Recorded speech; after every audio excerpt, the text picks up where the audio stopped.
देखिए आज हम लोग बात करेंगे हिंदी व्याकरण की। हिंदी व्याकरण हमारा बहुत ही अहम हिस्सा है क्योंकि हिंदी से हम लोग बोलते हैं। हिंदी बोलते हैं ना, तो व्याकरण भी उसकी आनी चाहिए। कहाँ हमको हर्षई लगाना है, कहाँ दीर्घई लगाना है, कहाँ आपको स्त्रीलिंग करना है, कहाँ पुल्लिंग करना है, ये सारा हम लोग व्याकरण में सीखेंगे। आइए व्याकरण के बाद में पहले हम लोग जीरो सीखते हैं, जीरो लेवल से। पहला है मेरा भाषा, पार्ट 1 पर देखते हैं भाषा। भाषा है कि हमने लिखा है आपको कि अपने मन के भाव और विचारों को बोलकर या लिखकर दूसरे तक पहुंचाते हैं। मतलब मान लीजिए हम लोग किसी चीज को आपसे कहना होगा या आपको बुलाना होगा, तो कैसे बुलाएंगे? या तो हम मुंह से बोल के बुलाएंगे, बोलेंगे मतलब आप इधर आइए बोलेंगे, या तो आप कैसे बुलाएंगे? लिख के बुलाएंगे। अगर हम बोलने लगा उसको एक पाना पर लिख के बुलाएंगे, नहीं तो आपको संकेत से बुलाएंगे आइए। 3 है ना, तो वही बताया है कि अपने मन के भाव और विचारों को बोलकर या लिखकर दूसरे तक पहुंचाने तथा दूसरे के भाव को और आपकी मन में क्या भावनाएं हैं उसको सुनकर और पढ़कर समझने के साधन को क्या कहते हैं? भाषा। आपके अंदर क्या चीज है उसको भी हम जानने की कोशिश करेंगे। ये तो सुनेंगे नहीं तो पढ़ेंगे। आपके बारे में तो लिख नहीं सकते हैं ना, या सुनेंगे तो पढ़ सकते हैं। देखिए भाषा आपको बताएं 3 टाइप हो गए, मौखिक, लिखित और सांकेतिक। मौखिक भाषा, लिखित भाषा और सांकेतिक भाषा। मौखिक भाषा, लिखित भाषा और सांकेतिक भाषा। ध्यान दीजिएगा, मौखिक भाषा में क्या होता है, हम चीजों को बोल के बताते हैं। जैसे आपको हम बताया भाषण देंगे, भाषण लिख के देंगे। हम माइक पे बोलेंगे ना, हमको टेलीफोन से बात करना हो तो लिखेंगे, बोलेंगे ना हेलो। अच्छा, अब वार्तालाप आप किसी से बात करना होगा तो किसी से बात कैसे करेंगे? बोल के ना, लिख कर। याद रखिएगा मौखिक भाषा जो होता है बोलकर जो भी एक दूसरे के पास पहुंचाए उसको मौखिक बोलते हैं। हमने आपको एग्जाम्पल दे दिया है। दूसरा है लिखित। लिखित भाषा हम लोग लिख के देते हैं। जैसे मान लीजिए कोई व्यक्ति है जो बोल नहीं सकता, क्या करेगा? लिख के देगा। हमको पानी चाहिए, कलम चाहिए, वही काम करेगा, जिसे संकेत से बताएगा। लिखित क्या होता है? जैसे कहानी है, कहानी लिखते हैं, पत्रिका पत्र लिखते हैं, लेख लिखते हैं, लिखते हैं ना लेख, समाचार पत्र, और जीवनी लिखते हैं। जीवनी मतलब किसी के बारे में भी हम लोग लिखते हैं। अगला मेरा सांकेतिक भाषा। सांकेतिक भाषा मतलब संकेत के माध्यम से इशारा करेंगे। आपको बुलाना होगा तो ऐसे बुलाएंगे, बैठाना होगा तो बोलेंगे बैठ, ऐसे बोलेंगे, अखड़ाना होगा तो ऐसे बोल देंगे। आइए उसको हम देखते हैं। आप लोग ट्रैफिक लाइट देखे होंगे, रेड चलता है तो हम लोग रुक जाते हैं, रुकते हैं ना, तो हमको अच्छा वो बोलता है कि रुक जाओ, लेकिन संकेत दिखाता है कि रुक जाओ।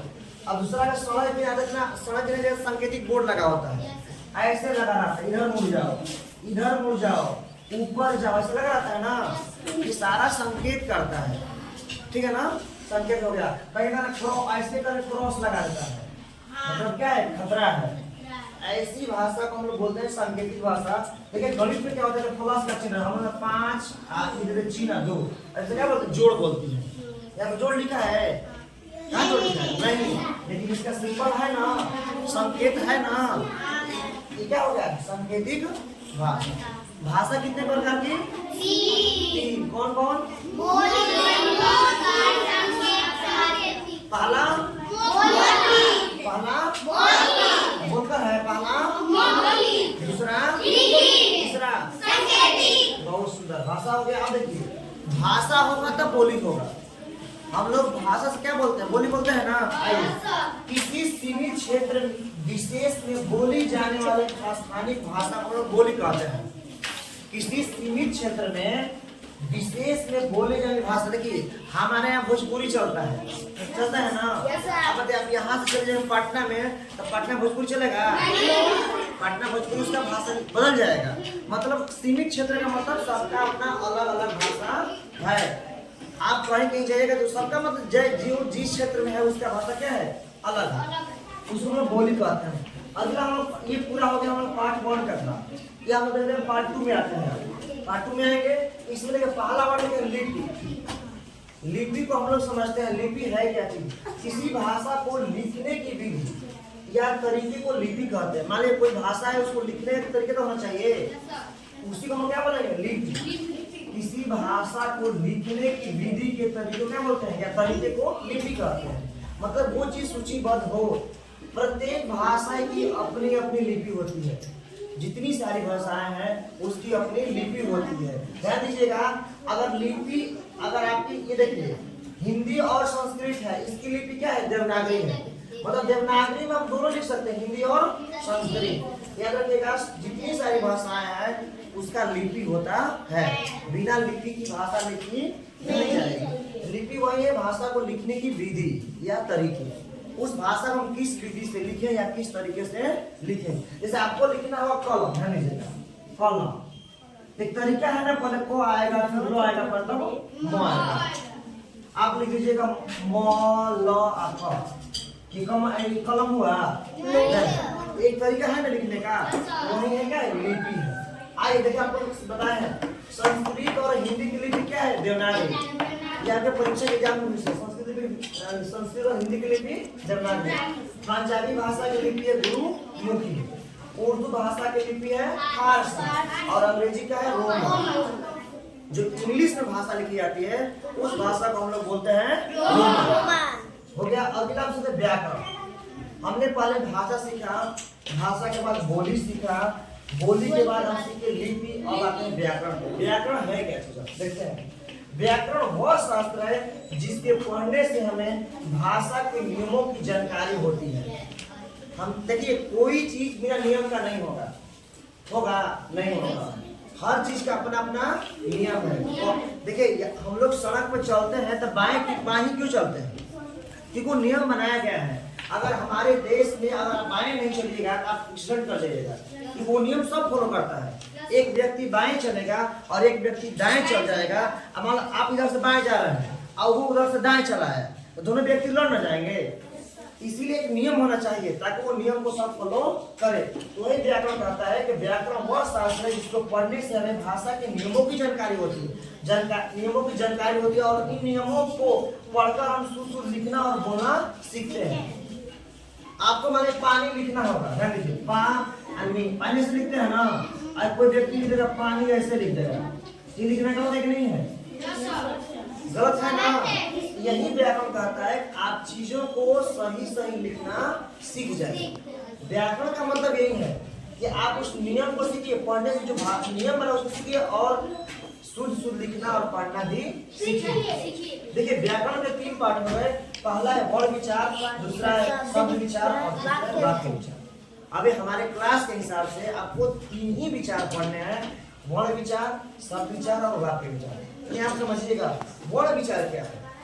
वर्ण कहते हैं भाषा की सबसे छोटी इकाई, भाषा की सबसे छोटी इकाई जिसका खंड या टुकड़ा नहीं कर सकते हैं। जैसे हम लिखते थे, हमने लिखा अ टूटेगा, हमने लिखा क टूटेगा, आधा क प्लस अ, है ना। तो भाषा का जो छोटी इकाई होगा वो वर्ण का मतलब होता है सबसे छोटा, वर्ण का सबसे छोटा। तो वर्ण हमको यहाँ भी आपको विस्तृत बताएंगे, यहाँ से लीजिए। शब्द का मतलब होता है वर्णों के मेल, वर्णों के मेल को शब्द कहते हैं। जैसे कि हमने लिखा है कमल, क प्लस म प्लस द, क्या बन गया? कमल। ये वर्ण है ना, इस वर्ण से क्या बना? कमल। अब देखिए वाक्य क्या बनता है। अब देखिए, ये कमल वर्ड बन गया ना, इस कमल से वाक्य बन जाएगा। हमें कमल का फूल, कमल का फूल, एक वाक्य बन नहीं बना। हमने यहाँ लिखा है पुस्तक नहीं है। देखिए वर्ण कौन सा है? आपको बोलेंगे शब्द क्या है? पुस्तक भी शब्द है, नहीं भी शब्द है ना। तो पुस्तक नहीं है तो शब्द से क्या मिला है? वाक्य। बताइएगा तो जो शब्द बनेगा, शब्द किसके मिलकर बनेगा? वर्ण से। शब्द किसके मिलकर बनेगा? वर्ण से। और वाक्य किसके मिलकर बनेगा? बहुत सुंदर, शब्द से वाक्य बनेगा, शब्दों के मेल से। अब देखिए वर्ण विचार के बारे में हम लोग यहाँ पे विस्तृत सीखेंगे। वर्ण क्या हम लोग यहाँ पे विस्तृत सीखेंगे। वर्ण विचार देखिए, हमने कहा वर्ण भाषा की सबसे छोटी इकाई होती है जिसका खंड या टुकड़ा नहीं किया जा सकता। जैसे हमने यहाँ पे लिखा अ, ई, उ, ए, आधा। देखिए हमने एक वर्ड लिया है राम, राम लिया है ना। देखिए रा है ना, आधा र प्लस आ, रा आधा म प्लस क, क्या बना? राम। आपसे कोई पूछ देगा कि राम में कितने ध्वनियां या वर्ण है, क्या बताइएगा? 4 वर्ण। देखिए तो 1 2 3 4 नहीं है। अच्छा कोई व्यक्ति आपसे पूछेगा, देखिए ये वर्ण तो बना है, इसमें शब्द नहीं मिला है, राम मतलब जितने सारे वर्ण मिले हैं ना, ये सब क्या है, इसी वर्ण से शब्द बना है। इसी वर्ण से क्या बनाएंगे, इसी शब्द से वाक्य बन जाएगा। राम पढ़ता है, राम खाता है, राम जाता है। आइए अब देखते हैं वर्णमाला क्या है। वर्णमाला वर्णों या अक्षरों के व्यवस्थित रूप को वर्णमाला कहते हैं। जितने सारे वर्ण हैं और जितने सारे अक्षर से, वर्ण या अक्षर देखिए, वर्ण और अक्षर हद तक बहुत सेम ही है। जितने सारे वर्ण उसको व्यवस्थित, देखिए हमने आपको बताया था अभी कि हमको लिखना है कम, तो हमने क लाया, हमने क के बाद ख लाया है, निकाल दिया म, निकाल दिया, हमने एक व्यवस्था में रखा ना, तभी ने कमल बना। वर्णों या अक्षरों के व्यवस्थित रूप को क्या बोलते हैं, वर्णमाला कहते हैं। हिंदी वर्णमाला में कुल 52 वर्ण या अक्षर होते हैं, याद रखिएगा। हिंदी वर्णमाला में कुल 52 वर्ण या अक्षर होते हैं। कितने होते हैं टोटल, 52। आइए हमने वर्ण को दो भागों में बांटा है। पहला मेरा स्वर है और दूसरा व्यंजन है। स्वर में क्या होता है कि स्वर टोटल 11 होता है और व्यंजन होता है 25। स्वर में क्या होता है, जो स्वर वर्ण होता है उसको किसी दूसरे की आवश्यकता नहीं पड़ती है। जिस वर्ण के उच्चारण में दूसरे की सहायता नहीं ली जाती उसे क्या बोलते हैं, स्वर वर्ण।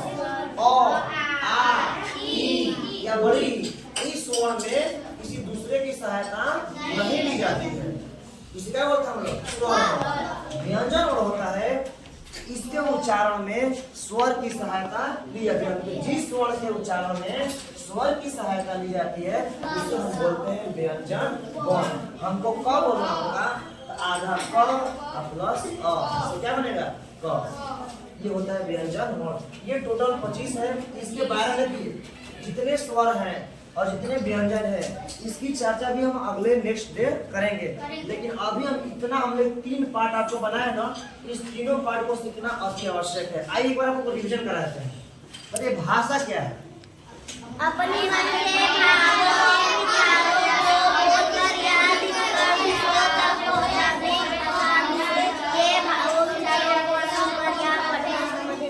मतलब अपने, देखिए मेरे मन में क्या है और आपके मन में क्या है, जब एक दूसरे के जान जाएगा। अच्छा बताइए, आपके सामने एक फारसी उर्दू लोग ला दें, उर्दू बोलने वाला, और हम हो गए हिंदी या भोजपुरी बोलने वाले, तो मेल खाएगा, तभी बात कर पाएंगे।